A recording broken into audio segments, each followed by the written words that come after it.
नमस्कार। आज का जो वीडियो है वो मुख्यतः राहु क्षेत्र से संबंधित वीडियो है। राहु पर जाल चिन्ह यानी कि जाल का चिन्ह अगर राहु पर बन जाए तो इसके क्या परिणाम होंगे, इसके बारे में आज डिटेल से हम बात करेंगे। देखो, मेरा वीडियो मैं आपको 2 लाइन का वीडियो या 1 शब्द का वीडियो नहीं दे सकता। शॉर्ट्स जो आप डिमांड करते हैं वो तो मुश्किल है, क्योंकि मेरा ऐसा मानना है कि एक लाइन का जवाब हस्तरेखा में नहीं हो सकता। अगर वो हो सकता है तो वो गलत ही हो सकता है, ऐसा मेरा मानना है और मैं इस बात पे बहुत स्ट्रांगली बिलीव करता हूँ। इसलिए मुझे लगता है कि मैं यथासंभव कोशिश करता हूँ कि आपको पूरी तरीके से कॉन्सेप्ट को मैं पास करूँ। जितना मुझे 1-2% जो भी ईश्वर ने ज्ञान दिया है उस ज्ञान को मैं पूरी तरीके से आपको सौंप सकूँ। इसीलिए मैं जितना हो सके उसको सही तरीके से समझाने की कोशिश करता हूँ। इसलिए बिल्कुल कोशिश नहीं करता कि मेरा वीडियो आप लंबे समय तक देखें। वो आपका डिसीजन है, आपको सही लगता है देखेंगे। मेरा मानना है कि अगर आदमी को अच्छा चीज़ दोगे और उसको ज्ञान की समझ है तो ज़रूर देखेगा।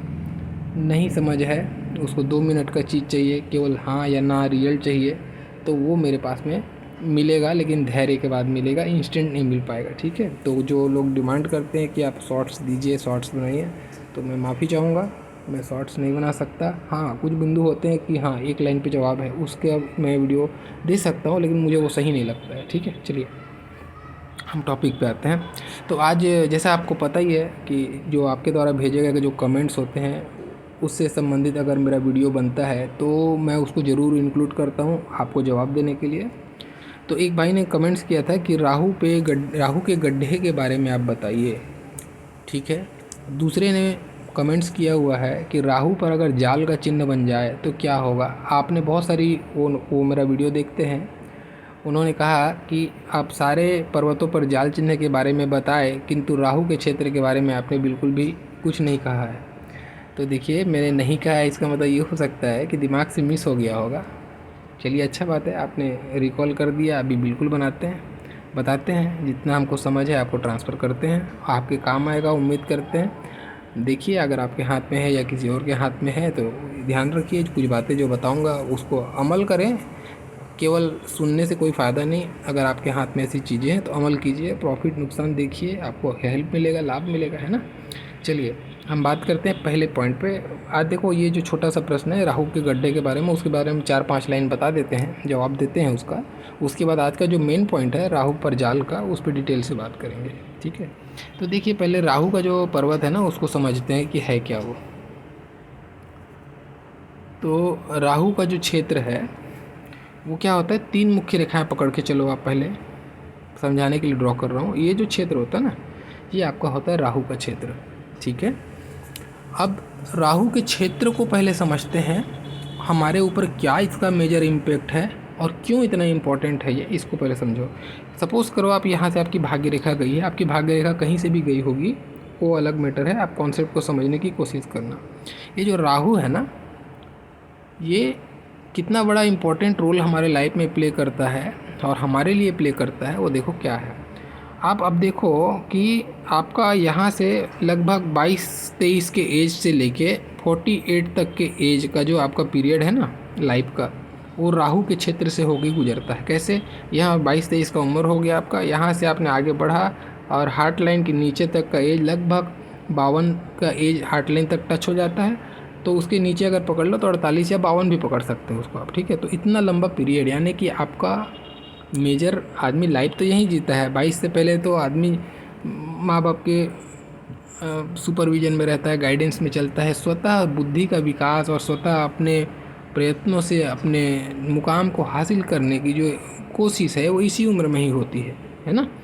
तो इसी एज में राहु के क्षेत्र से आपको गुजरना पड़ता है, यानी भाग्य रेखा को गुजरना पड़ता है। अपने कर्मों को, शनि क्या है, कर्म है, आपके कर्मों को उस पीरियड से गुजरने के लिए राहु के क्षेत्र को पार करना पड़ता है। अब सपोज़ करो आप यहीं पर अगर आपका राहु खराब हो जाए। राहु क्या है, राहु आपको भटकाव है, आपकी चाह है जिसके पीछे आप भाग के, अब सही चीज़ हो चाहे गलत चीज़ हो, चाह 2 प्रकार हो सकती है। राहु आपके जीवन में बाधा है, आपका धन का व्यय है, जितनी नेगेटिविटी है उसको हम राहु से जोड़ के देखते हैं, है ना। तो अब यहाँ पे बहुत सारी रेखाएं एक दूसरे भाग्य रेखा को काटने लग जाए तो जाहिर सी बात है आपके जीवन में स्ट्रगल भर देगा। धन का व्यय कराएगा, स्वास्थ्य संबंधी मसले हो सकते हैं, धोखाधड़ी हो सकती है, बहुत सारी चीज़ें हो सकती है जिसके थ्रू पैसे जा सकते हैं। उसको हम डिटेल से बात करेंगे, अभी जस्ट समझो आप। ठीक है, तो ये हमारा राहु का क्षेत्र, राहु पर इस तरीके की रेखाएं हैं, यानी कि आपका राहु नेगेटिव में है, एक चीज़। दूसरा चीज़, जो गड्ढा वाला बात आपने कहा है, देखो उसका क्या है। अभी सपोज़ करो आप, ये जो आपका जो क्षेत्र है ये दबा हुआ है। कई लोग देखते हैं ना, हाथ में बीच का जो क्षेत्र है काफ़ी दबा हुआ होता है। राहु का क्षेत्र का दबा होना ये कमजोरी को बताता है, उत्साह में कमजोरी, शक्ति में, क्षमता में कमजोरी, नेगेटिव थॉट्स, पहले से ही हार मान जाना, साहस न जुटा पाना, आलस को, ठीक है, ये सारी चीज़ों को बताता है। रोग के मामले में कहें तो हाँ, पाचन शक्ति का रोग, हाजमे का रोग, नशे की आदत या गलत संगति में पड़ जाना, इन सारी चीज़ों को राहु का अगर क्षेत्र दबा होता है तो इस तरीके से नेगेटिव इम्पैक्ट राहु उसके जीवन में डालता है, विष घोलता है। वही राहु का क्षेत्र अगर बहुत ज़्यादा उठा हुआ हो, बिल्कुल ऐसा लगे कि ऊपर सूजन के जैसा फूल जाता है, कई लोग के हाथ में ऐसा रहता है, तो ये राहु उग्र हो गया। अब राहु अगर उग्र हो जाएगा, राहु की सत्ता बहुत ज़्यादा उग्र हो जाएगी तो आदमी विध्वंसकारी बनता है, हत्यारा बन सकता है, बहुत ज़्यादा मतलब क्रिमिनल माइंडसेट ऐसा हो जाएगा, मेरा ही चलेगा, जो मेरा नहीं सुनेगा मैं उसको विनाश करूँगा, इस तरीके की माइंडसेट जनरेट होने लगती है। इसलिए आदमी क्रिमिनल एक्टिविटीज़ में पार्टिसिपेट करने लगता है। ठीक है, जितने भी जो हमारे इच्छाओं की पूर्ति के जैसे भोग से संबंधित अगर हम बात कर ले एग्जाम्पल के लिए, है ना, तो भोग एक स्त्री एक सुख है जिसका विवाह से संबंधित हम जोड़ते हैं, एक सामाजिक तौर तरीके से जोड़ते हैं, बहुत अच्छी स्थिति है।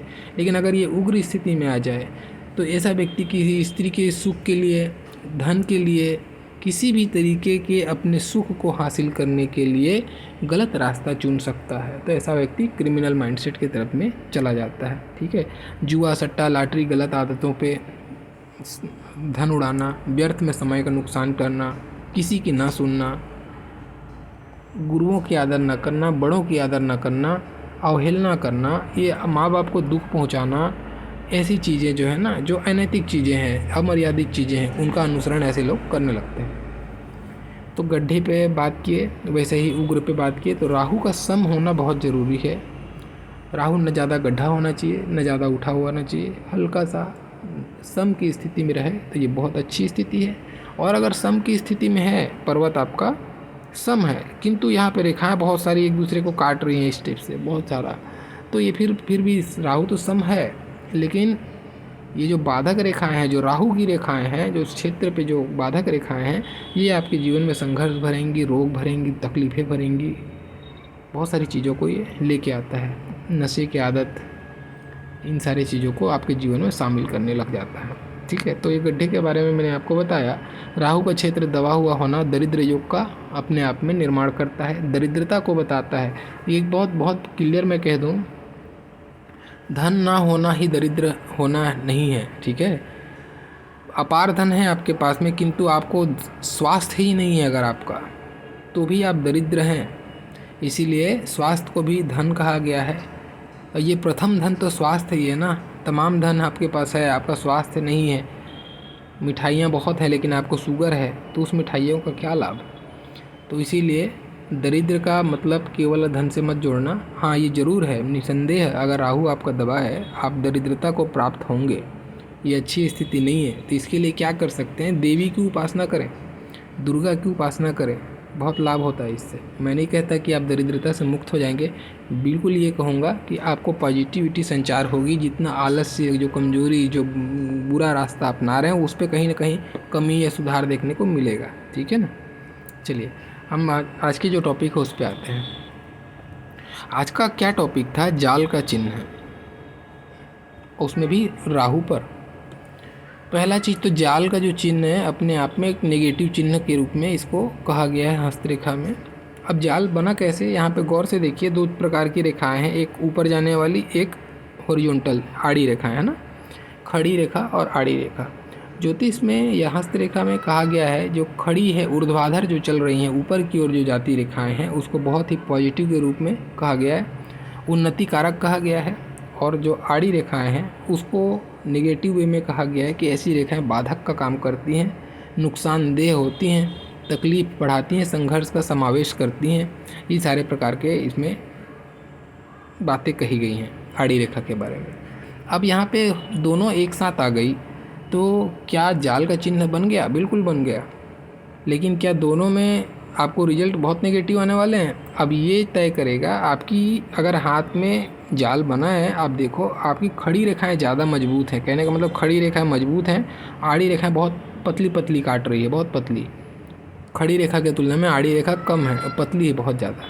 तो तकलीफ तो होगी, लेकिन उसका जो लेवल होगा ना वो कम होगा।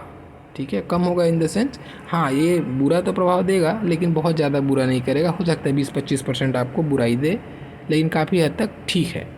लेकिन अगर आड़ी रेखा ज़्यादा मजबूत हो गई खड़ी रेखा से तो ये बहुत ज़्यादा तकलीफ़ देगा, और थोड़ा मोड़ा नहीं, बहुत ज़्यादा तकलीफ़ देगा। ठीक है, तो अब उस तकलीफ़ को आप समझ लेना कि किस तरीके से आपके हाथ में बना है। ये बहुत इंपॉर्टेंट था बताना, इसलिए इसको बताया। अब हम फल के बारे में बात करते हैं, कैसा होता है राहु पर अगर जाल का चिन्ह है तो। ठीक है, देखो राहु को पहले रोग पे बात कर लेते हैं। राहु कौन से रोग का या कौन से क्षेत्र है आपका शरीर में? राहु जो है ना शरीर में आपका पेट है, पेट। तो इसीलिए ऐसे लोगों का आप जिसका भी देखो राहु का क्षेत्र चाहे दबा हो या विषमता हो, उबड़ खाबड़ हो, या फिर राहु का क्षेत्र में ऐसी बहुत सारी रेखाएं काट रही हों, तो ऐसे लोग का डाइजेशन अच्छा नहीं होता, पाचन शक्ति कमज़ोर होती है, और इनको चाह बहुत ज़्यादा चिकन मटन खाने की होगी लेकिन पाचन वैसी नहीं है तो तकलीफ़ होगा। बदहजमी, गैस का प्रॉब्लम, गैस्ट्रिक का प्रॉब्लम, कोई ना कोई इन्फेक्शन पेट से रिलेटेड, ठीक है, लीवर से संबंधित प्रॉब्लम, और साथ ही साथ में जो आपका गुदा द्वार है यानी कि जो गुप्त रोग से संबंधित जो प्रॉब्लम है वो प्रॉब्लम भी इसमें इंक्लूड होता है। ऐसा प्रॉब्लम जैसे कि बवासीर समझ लो, हालांकि उसमें मंगल को भी देखना है लेकिन यहाँ पे भी आपको देखना पड़ता है, राहु पे भी ये इफेक्ट दिखाता है ये। ठीक है, तो कुछ गुप्त रोग से संबंधित प्रॉब्लम भी ये देता है, या इन्फेक्शन से रिलेटेड और पेट से संबंधित प्रॉब्लम ऐसे लोगों को ध्यान देना चाहिए। तो अपने जैसे आपके में ये रेखा है तो अपने खाने पीने को व्यवस्थित कर लें तो ये आपको उतना नेगेटिव नहीं देगा। लेकिन आपने अगर खाने पीने पे, क्योंकि राहु चाह है, आपको ऐसी चाह अच्छी या बुरी वो डिपेंड करता है ना। तो चाह है, आपको खाने पीने की बहुत चाह मचाएगा, बहुत आप उसको शौक़ को कंट्रोल नहीं कर पाएंगे, आप खूब खाएंगे और डाइजेशन ऐसा है नहीं, फिर बीमार पड़ेंगे। तो इस तरीके से वो आपको नुकसान करता है। तो अपने चाह को समझिए, सही वे दीजिए उसको, तो ठीक है। ठीक है, तो ये एक पॉइंट था रोग से संबंधित। वैसे एक कॉमन पॉइंट बताता हूँ। देखो ये जो क्षेत्र जैसे मैंने कहा ना, इम्पॉर्टेंट पीरियड ऑफ लाइफ आपका गुजरता है यहाँ से। तो इस पीरियड में अगर रेखाएं बहुत ज़्यादा काट रही हैं या जाल का चिन्ह बन रहा है तो ऐसा व्यक्ति जो है जीवन में बार बार तकलीफ़ें, संघर्ष, दुख, ठीक है, बहुत प्रयत्न करने के बाद भी सफलता ना मिलना, या जिस सफलता प्राप्त हो रही है वो सफलता उस लेवल की ना मिलना जिस लेवल का वो बच्चा डिज़र्व करता है, इस तरीके की तकलीफ़ें। बार बार 2 कदम आगे बढ़े नहीं कि 1 कदम फिर पीछे आ जाना, ऐसी प्रॉब्लम्स। आपके हुनर का कभी भी सम्मान ना मिलना, उसको वैल्यू ना मिलना, ये स्थिति जनरेट करता है, क्योंकि इसको संघर्ष कराना है अल्टीमेटली आपको। ये दरिद्र योग बना के बैठा वहाँ पे, आपको संघर्ष कराएगा ये, और बहुत बुरा संघर्ष कराएगा। ठीक है, उसके बाद में ये अनैतिक संबंध को बताता है। ठीक है, अब देखिए इस पे ऐसा नहीं है कि हर कोई ऐसा अनैतिक संबंध करेगा, इसका ध्यान रखें। ये अनैतिक संबंध की तरफ में आपसे उकसाएगा अगर आपका शुक्र बली हो गया यहाँ तो। ठीक है, शुक्र अति बली हो गया यहाँ पे, ओवर डेवलप्ड हो गया, तो ऐसा व्यक्ति गुप्त संबंध की तरफ में जाता है और उस संबंध के कारण से बदनामी झेलता है, क्योंकि उसको तो नुकसान कराना है राहु को। राहु चाह है और शुक्र आपका तेज है, उसने बढ़ाया, ओवर डेवलप्ड था, और आपने राहु के कारण से उसको नेगेटिव इफेक्ट देके आपको नुकसान करा दिया। ठीक है, तो अगर ऐसा है स्थिति तो बचें। पर नारी से अपने चरित्र को मतलब संभाल के रखें, चाहे नारी हो या पुरुष हो। चरित्र संबंधी चारित्रिक दोष, विवाह का सुख, क्योंकि भाग्य रेखा यहाँ से गुजरती है तो कहीं ना कहीं से आपकी भाग्य रेखा उस क्षेत्र से गुजरेगी ही जरूर, और भाग्य रेखा को राहु रेखा काटेगी ही, है ना। तो ये मान के चल लो कि आपको पारिवारिक सुख में कमी करता है, चाहे संतान से संबंधित सुख हो, अगर वो सही है संतान संबंधित सुख अगर, तो आपका आपके पार्टनर के साथ में जमने नहीं देगा। ऐसे लोग अपने पार्टनर के चरित्र पर संदेह करते हैं, शक्की होते हैं, शक, बाकी एक्चुअल में होता कुछ नहीं, क्योंकि राहु भ्रम है तो ये मानसिक भ्रम पैदा करता है, अपने पार्टनर पर शक करता है, उस शक के कारण से अपने प्रेम में कांटे खुद पिरोता है वो। तो ये भी एक प्रॉब्लम आता है ऐसे लोगों का, मैरिड लाइफ अच्छा नहीं होता। और अगर कहीं किसी भी अच्छे ग्रह के प्रभाव के कारण से आपका मैरिड लाइफ अच्छा हो गया तो संतान से संबंधित सुखों में ये कमी करता है। क्यों? क्योंकि भाग्य की बात आती है तो भाग्य से ही संतान की प्राप्ति होती है, और भाग्य का जो क्षेत्र है राहु के क्षेत्र से होकर गुजरेगा। तो इस पीरियड से इस पीरियड जो मैंने कहा 25 से 52 के एज के बीच इन बिटवीन, तो उसी पीरियड में संतान संबंधी जो मसले हैं प्रॉब्लम देता है। अगर ये किसी स्त्री के हाथ में बना हुआ है तो बार बार गर्भपात का होना, ज़रूर देखें मंगल को उसके लिए। मंगल भी बहुत अच्छा नहीं स्थिति, तो ऐसे लोगों को गर्भपात या हार्मोन से संबंधित प्रॉब्लम बहुत देखने को मिलता है। ठीक है, हार्मोनल प्रॉब्लम्स। और ससुराल में बहुत तकलीफ पाते हैं ये जो स्त्री है, ससुराल में इसको अवहेलना, त्याग, मतलब क्या बोलते हैं उसको, आपको वैल्यू नहीं देना ससुराल में, भले ही कितनी बड़े घर में गए हो, और स्थिति वही नौकरानी की जैसी ज़िंदगी काटना पड़ जाता है ऐसे लोगों को। सास ससुर का ताना, बहुत लोगों का ताना ऐसे लोग सुनते रहते हैं, तो ये भी एक प्रॉब्लम ऐसे लोगों को झेलने को देखने को मिलता है। उसके बाद देखो, अगर आपके हाथ में आप बिजनेस करते हैं तो ये बिल्कुल मैं कहूँगा कि आप बिजनेस मत करिए, आप कोशिश कीजिए नौकरी करने का। और अगर आप करना ही चाहते हैं बिजनेस तो स्वतंत्र बिजनेस कीजिए, चाहे वो आपका सगा भाई भी होगा ना तो भी पार्टनरशिप मत कीजिए। ये पार्टनरशिप में गंभीर धोखे को बताता है। पार्टनरशिप में धोखे होने के कारण से नुकसान, अगर धोखा बेचारा नहीं भी दिया तो उस पार्टनर की गलती का खामियाजा आपको भुगतना पड़ सकता है। ऐसी स्थिति यहाँ पे जनरेट होती है, भ्रम में आके, किसी के बहकावे में आके आप कोई डिसीजन लिए और फिर आपको नुकसान हुआ, ये स्थिति यहाँ जनरेट होने लगती है। तो ऐसे लोगों को ये सारी चीज़ों का ध्यान रखना चाहिए। ठीक है, पार्टनरशिप से संबंधित, अब इस पार्टनरशिप से ही जुड़ के वो सब पार्टनर आते हैं। अगर आप शादीशुदा हैं, किसी और की तरफ में अटैच हुए तो वो भी एक पार्टनर के ही कहलाएगा। तो वहाँ से धोखा, कहने का मतलब पार्टनरशिप से धोखा, चाहे वो कोई वैवाहिक दृष्टिकोण से सोचो या फिर बिजनेस से संबंधित चीज़ से सोचो, आपको ये धोखा दिलाएगा। किससे? पार्टनर से। तो पार्टनर ना बनाए, कहने का मतलब। ठीक है, और समटाइम्स ये भी देखा गया है, अब ये थोड़ा बोलने में हार्ड लगता है, लेकिन ये है कि जिसके हाथ में, अगर ये पुरुष के हाथ में ये रेखा बनी है तो उसकी स्त्री उसका सम्मान नहीं करती। ठीक है, तो उसका शक जो करता है ना, उसका शक कभी कभी इस केस में बहुत ज़्यादा चांसेस होते हैं कि उसका शक सही भी होता है। ठीक है, और अगर इस मान लो ऐसा नहीं है तो एक और बात यहाँ गंभीर रूप से निकल के आती है।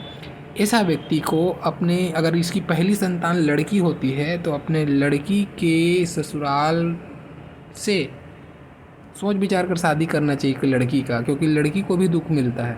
और ख़ास करके तब अगर यहाँ पर इसी स्थिति में भाग्य रेखा में यव का चिन्ह बन रहा है, अगर यहाँ पे द्वीप जैसा, और याल भी उसको टच कर रहा है उस यव को, तो अपनी जो पहली संतान अगर लड़की हो गई तो लड़की के ससुराल में लड़की को दुख मिलता है। ये भी एक रीज़न देखा गया है, खैर वो अलग इशू है। तो अभी आपके ही हाथ की बात कर लें तो बस ये जो मुख्य बिंदु थे वो यही थे। तो इसके लिए क्या करना चाहिए? इसके लिए आप, मैं पहले ही कहा, देवी की साधना करें, पूजा करें, अर्चना करें, जितना आप कर सकते हैं। एक तो वो काम करें। दूसरा चीज़, आप जब जान गए कि हमको इस लाइन पे नहीं जाना है, एक पॉइंट छूट रहा था, देखो, नशेखोरी से संबंधित, या नशा में जुआ भी नशा है, इसीलिए उसको नशा से मैं जोड़ देता हूँ, है ना। ऐसे लोगों को नशे से दूर रहना चाहिए। वैसे तो पाचन क्षमता कमज़ोर है, वैसे शारीरिक दुर्बलता है और नशे के कारण से सर्वनाश करने की स्थिति बनती है। तो नशे से दूर रहें, चाहे वो नशा जुए का नशा हो, चाहे वो नशा किसी भी प्रकार का हो।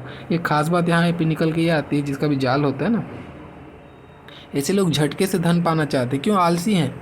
इनको लगता है कि ये कर लूँ तो अचानक से इतना पैसा आ जाएगा, तो मुझे एफर्ट कम करना पड़ेगा, अचानक से मैं खुश हो जाऊँगा। ये स्थिति यहाँ बना के रखता है। तो जुआ सट्टा लॉटरी आपके लिए बिल्कुल नहीं है। ये नशे से दूर रहें, लॉटरी सट्टा से दूर रहें, किसी भी प्रकार के भ्रामक चीज़ों से दूर रहें। कर्मों को बढ़ाइए, सीधा बात है, अपने कर्म प्रधान व्यक्ति बनिए, तब आपको लाभ मिलेगा। और अगर आप भाग्य प्रधान व्यक्ति बन के बैठे, आलस लेके बैठे, तो आपको ये सर्वनाश करेगा, दरिद्र करेगा, दरिद्र का योग बनाएगा। ठीक है, तो ये एक मुख्य जानकारी थी इस चिन्ह से संबंधित। ऐसा ही अगर आपके दिमाग में कोई दूसरा बिंदु हो तो कमेंट्स में लिखिए, मैं उस पर ज़रूर चर्चा करूँगा। और अगर आपको मेरा वीडियो जो पहली बार देख रहे हैं आपको लगता है कि मुझे दोबारा सुनना आपको सही लगे तो आप सब्सक्राइब कर सकते हैं, और सही लगे, लाइक लगे, अच्छा लगे तो लाइक करिएगा। मेरा पूरा वीडियो देखने के लिए आप लोगों का बहुत बहुत धन्यवाद। Thank you.